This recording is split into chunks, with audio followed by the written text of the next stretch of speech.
आप देख रहे हैं पटना का समाचार। आज योगेंद्र यादव के साथ सुनते हैं। तो इस प्रक्रिया में पिछले कई महीने से हम बिहार में काम कर रहे हैं। मुझे याद है आप में से कई साथी आए थे जब एसआईआर के सवाल पे हमने शुरू किए।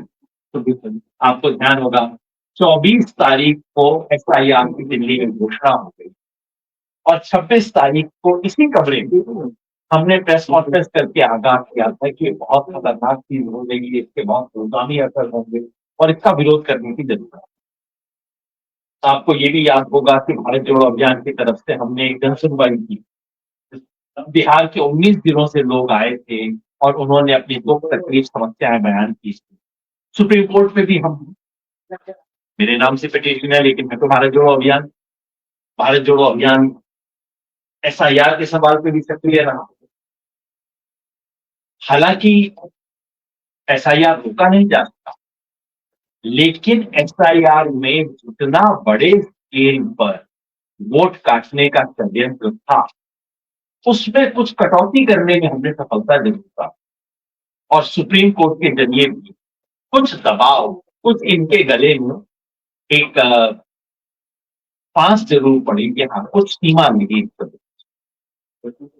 अब चुनाव आ गया और हम चुनाव में मैं बिना किसी किंतु परंतु के बिल्कुल स्पष्ट कहना चाहता हूं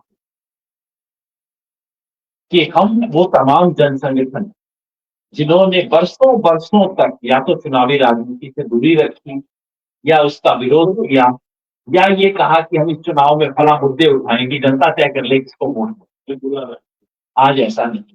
मैं बिना किंतु परंतु के कहना चाहता हूं इस वक्त बिहार के तमाम जन संगठनों ने मिलकर ये फैसला किया कि इस चुनाव में यदि हमें देश की लोकतांत्रिक संस्थाओं को बचाना, देश की लोकतांत्रिक मर्यादा को बचाना, तो हमें खुलकर इस वक्त विपक्षी महागठबंधन जो है उसका समर्थन करना है, क्योंकि केवल इशारे में कई बार बात रह जाती है और अब इशारों का समय नहीं, इस वक्त सीधा हमला है और इस हमले का जो प्रतिकार कर सकता हम उसके हाथ मजबूत करेंगे। जिसका ये मतलब नहीं है कि इन पार्टियों से कोई हमारा रिश्ता है। हम जैसे साथियों को जो आप जानते हैं, मेरे बाएं तरफ जैसे साथी बैठे हैं तो शायद अपना पूरा जीवन कांग्रेस के खिलाफ लड़ने में बिताया होगा। कोई राजद के हम पक्के समर्थक है, ऐसी कतई कोई बात नहीं है। कभी विरोध किया जब उनकी सरकार, जबकि विरोध किया, लेकिन आज वो सब पुरानी बातें याद करने का समय नहीं। आज समय है बिहार की जो आज स्थिति है और देश की जो आज स्थिति, उसको देखते हुए एक स्पष्ट और निर्णायक भूमिका होता है।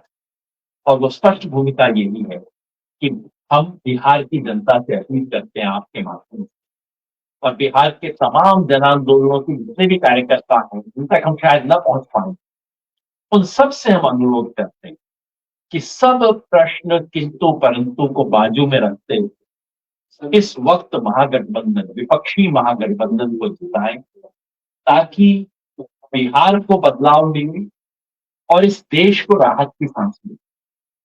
यहाँ बिहार में बैठे हुए हम लोगों को शायद आइडिया नहीं रहता कि पूरा देश इस वक्त सांस रोक के बिहार का इंतजार कर, बिहार में क्या, सब तरफ लोग ये पूछ रहे हैं। इसलिए ये चुनाव केवल बिहार का नहीं है, इसका पूरे देश पर असर होगा। इसलिए हम बिहार की स्थिति पे क्यों हम इंटरव्यून करना चाहते हैं, क्योंकि आज बिहार की ये जो 20 साल से जो बिहार में सरकार चल रही, शुरू में कैसी भी रही हो, हमारे कई साथियों का मानना है कि शुरू में सरकार के आने से फायदा हुआ। मैंने भी कहा है, लिखा है कि जब नीतीश जी की पहली सरकार आई उससे फायदा हुआ था बिहार। लेकिन आज ये सरकार बिहार में झूठ की सरकार है, लूट की सरकार है और फूट डालने वाली सरकार। झूठ की क्यों? क्योंकि सुशासन से बड़ा कोई झूठ इस वक्त बिहार में। आज से 15 साल पहले जो काम किए गए उनके आधार पर छवि का निर्माण करना, और ऐसे प्रदेश में जहां पलायन पूरे देश में सबसे अधिक, 20 साल तक सुशासन का दावा करने के बाद आप न पलायन को रोक पाए, न बिहार में रोजगार के अवसर उपलब्ध करवा पाए, न बिहार के बच्चों को ऐसी शिक्षा दे पाए जिससे कि वो बाहर जाकर शिक्षा लेना बंद कर, कम से कम बिहार में रह के शिक्षा ले सके, न ही अस्पताल का, दवाई का ऐसा अरेंजमेंट हो जो कि बिहार के लिए माना जाए कि हाँ कुछ बहुत बेहतर हुआ। तो चाहे पढ़ाई की बात हो, चाहे दवाई की बात हो, चाहे कमाई की बात, इन सब के बारे में आज के बिहार में सुशासन की बात करना बिल्कुल घोषला है, झूठ है। पहले बिहार के कुछ लोग मानते थे कि नीतीश कुमार जी के बारे में छवि थी कि वो व्यक्तिगत रूप से भ्रष्ट नहीं, लेकिन आज जिस खेल के घोटाले बिहार में सामने आ रहे हैं वो सब इसमें प्रश्न चिन्ह लगाते हैं।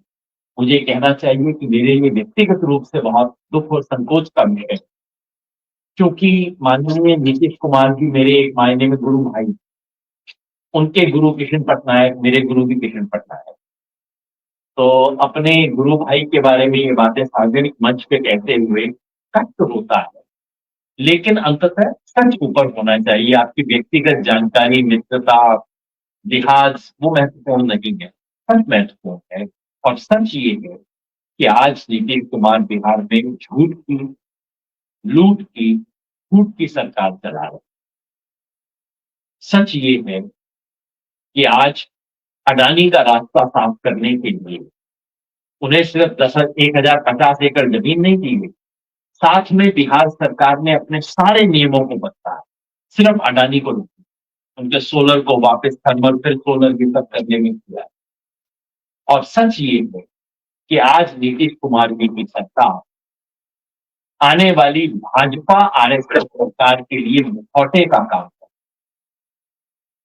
हकीकत ये बिहार में बैठे हुए लोग समझते रहेंगे कि बिहार में वैसी स्थिति नहीं पहुंची जैसी उत्तर प्रदेश में, जहां सांप्रदायिकता का नंगा नाच जिस तरह के उत्तर प्रदेश में हुआ, बिहार उससे बचा रहा।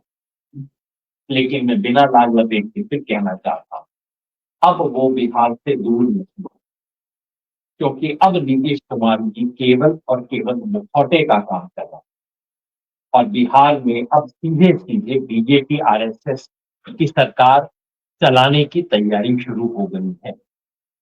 और इसलिए बेहद जरूरी कि बिहार में बदलाव हो। 20 साल से यहाँ रोटी पलटी नहीं गई और रोटी जब पलटी नहीं जाती है तो जल जाती, और यही बिहार में भी हुआ, जल गई है, ऐठ गई है यहाँ पे, तो उसे पलटने की जरूरत है। जिसका ये मतलब नहीं कि महागठबंधन की पार्टियां भविष्य में जो कुछ करेंगी हम उसका समर्थन करेंगे, नहीं। अगर वो गलत करेंगी तो आने वाली सरकार की भी कान पकड़ के पूछेगी, लेकिन आज बिहार में बदलाव सबसे अनिवार्य है। यही बात मैं तमाम जनसंगठनों की तरफ से आपके सामने रखना चाह रहा था और आपके माध्यम से ये बात बिहार के कोने कोने तक पहुंचे, इस अपेक्षा में हम लोग धन्यवाद। एकजुट की सरकार बदलने के लिए क्या दूसरे झूठ बोलने वाले या धर्म फैलाने वाले सबको बिहार की कमान देना बेहतर होगा? सरकारी नौकरी में 30,000 रुपये हर परिवार को सरकार देती है। क्या मतलब है? या पहली बात तो ये तो शायद देश में कोई नहीं कह पाएगा कि इस देश की झूठ बोलना केवल एक ही पार्टी की बकौती, ये तो इस देश में नहीं। लेकिन इस वक्त जो चल रहा वो झूठ का साम्राज्य है, झूठ का साम्राज्य। और सार्वजनिक जीवन में पूरी तरह से बातों को न रखने में अंतर, इस वक्त झूठ का साम्राज्य है, इसके खिलाफ हम आपने जो पूछा सवाल, शायद आपका इशारा महागठबंधन के मैनिफेस्टो की तरफ से जो उन्होंने कहा, बिल्कुल मैं तो चाहता हूँ आप उनसे सवाल मेरे ख्याल में सरकारी नौकरी देना और सरकार द्वारा रोजगार के अवसर उत्पन्न करना ये दो अलग चीज है। अगर वो दोनों को इकट्ठा करके चल रहे हैं तो मैं समझ सकता हूँ, लेकिन ये सवाल जरूर पूछे जाने चाहिए। दुर्भाग्यवश हमारे देश में परंपरा ये रही, और ये केवल बिहार की बात नहीं है, और केवल एक पार्टी की बात।